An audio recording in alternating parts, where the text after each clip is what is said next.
Ladies and gentlemen, boys and girls, and children of all ages, welcome back to the Scale Model Outlaw. Today we've picked up some more stuff. We've had the luxury of hitting our local hobby shop, Rob's Hobbies, here in Ocala, Florida. We've been to our local Ollie's. It seems everybody's posting up pictures from Ollie's of all the different kits that they have. I'm going to show you the ones that I picked up while I was there. They do have great deals on model kits for sure. So let's start with our loot from Rob's Hobby.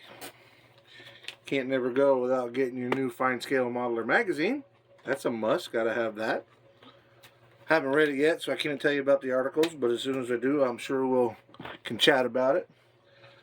As y'all know, on the interior of the Pacer, we've got a contour we've got to build up here.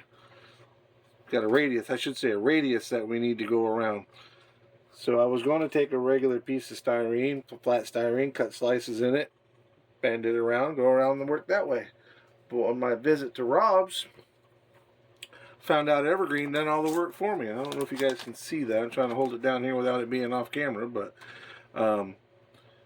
Evergreen's already done it for me. Look at the grooves they already cut in there. They call this for the V groove. There it's V groove, and it's 40 thousandths thick, which is basically, 1 millimeter, which is pretty small. So I got that one, this one, which is the same thing, but half a millimeter thick. I think this is probably what we'll use on the for the contour over there, or that radius, depending on what term you want to use.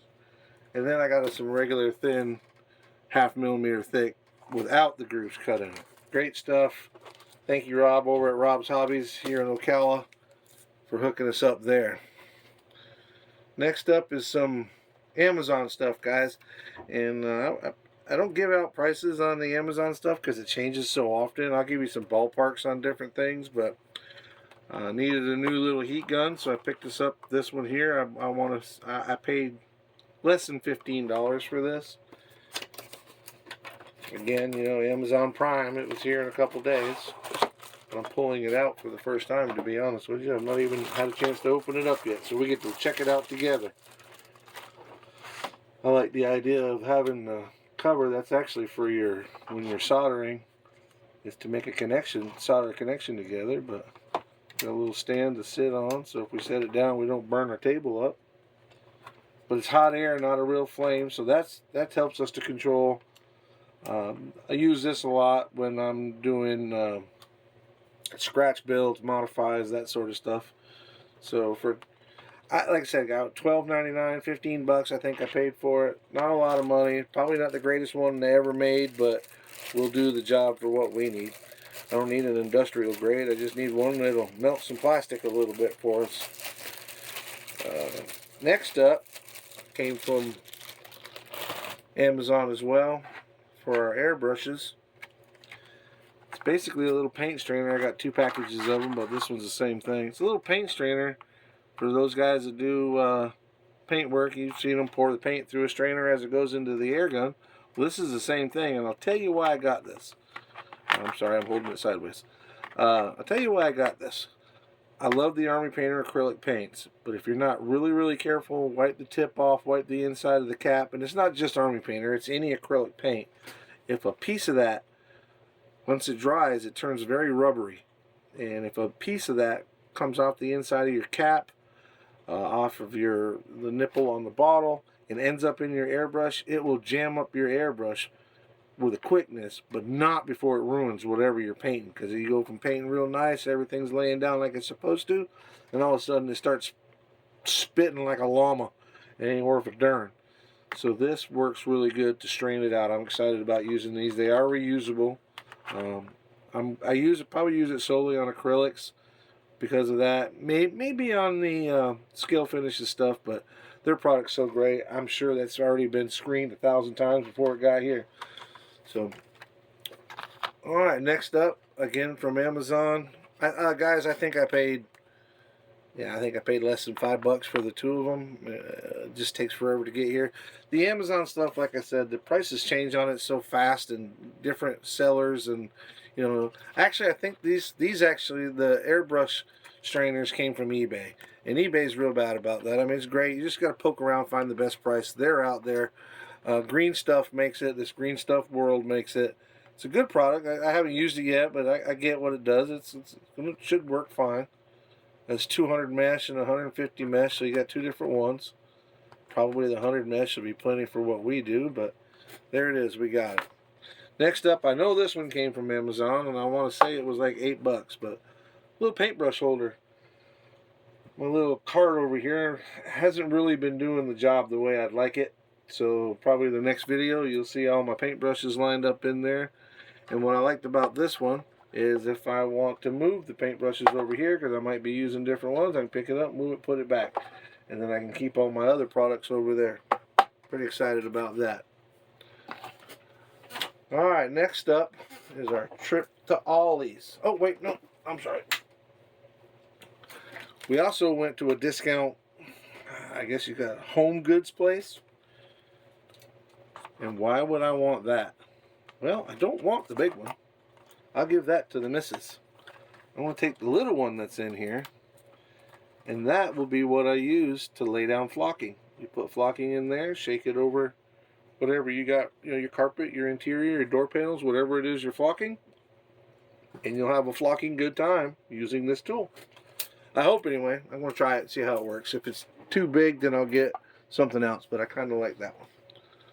Alright, back to Ollie's. So we went to Ollie's for $12.99. We picked up a 41 Plymouth. Everybody, I'm sure every Ollie's in the country has these kits, so there's nothing that you haven't seen here.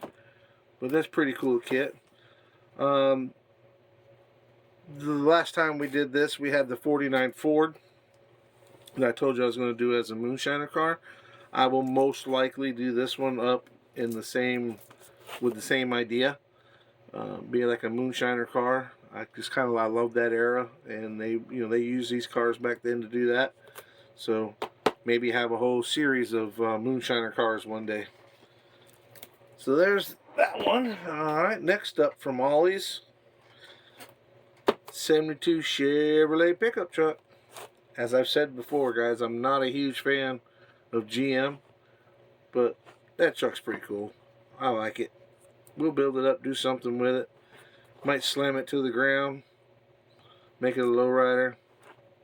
Hell, might get a four-wheel drive chassis from the resin company and make it a big old four-wheel drive. I don't know yet. It was there. It comes with a Coke machine, different tires. Like I said, you guys have seen these kits. May not do too much with the Coke decals, but we've got it. Next up, from Ollie's, 1971 Volkswagen, the people's car.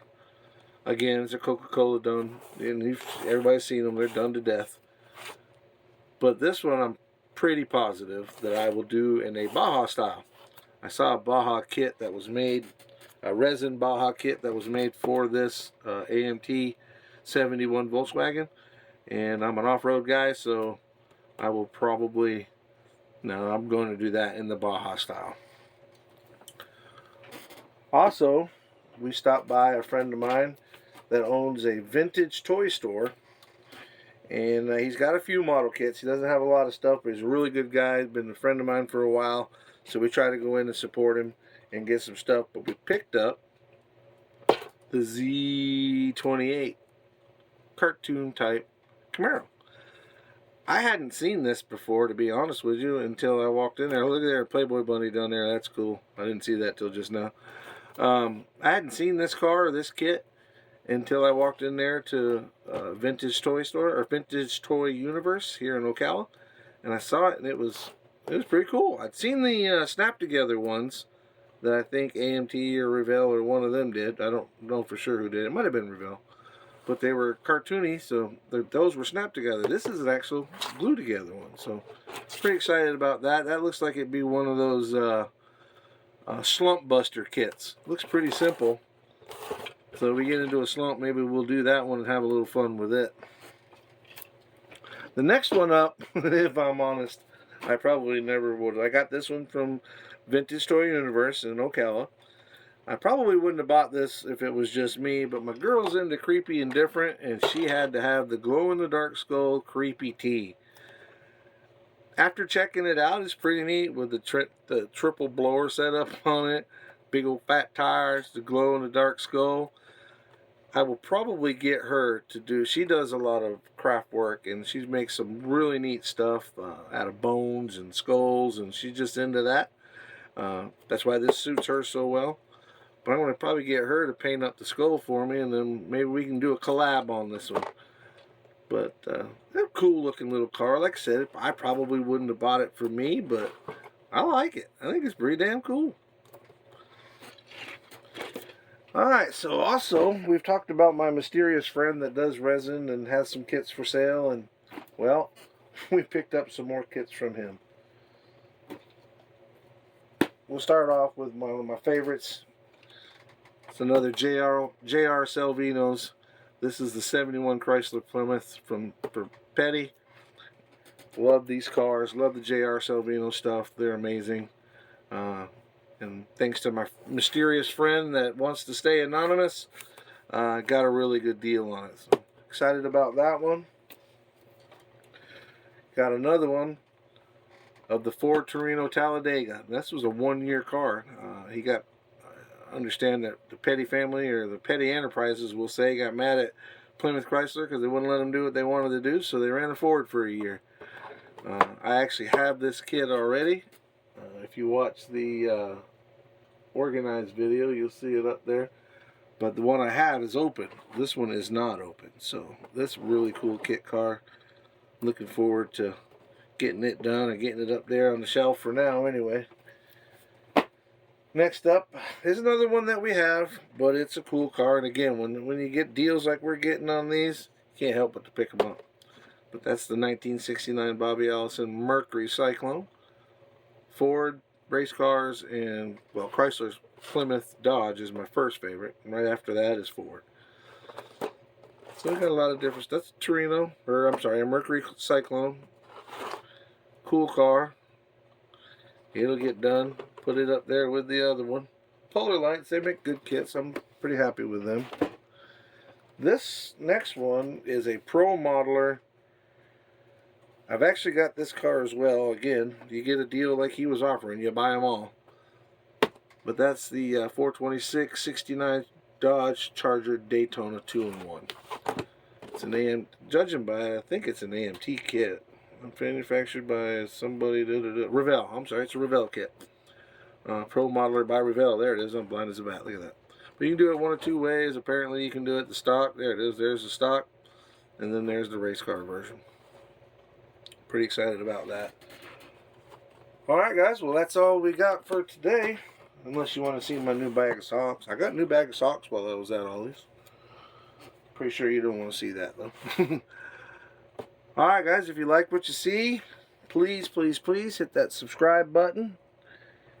If you need some paint, please check out scalefinishes.com. The link will be in the bottom, in the description on this video. We've just picked them up.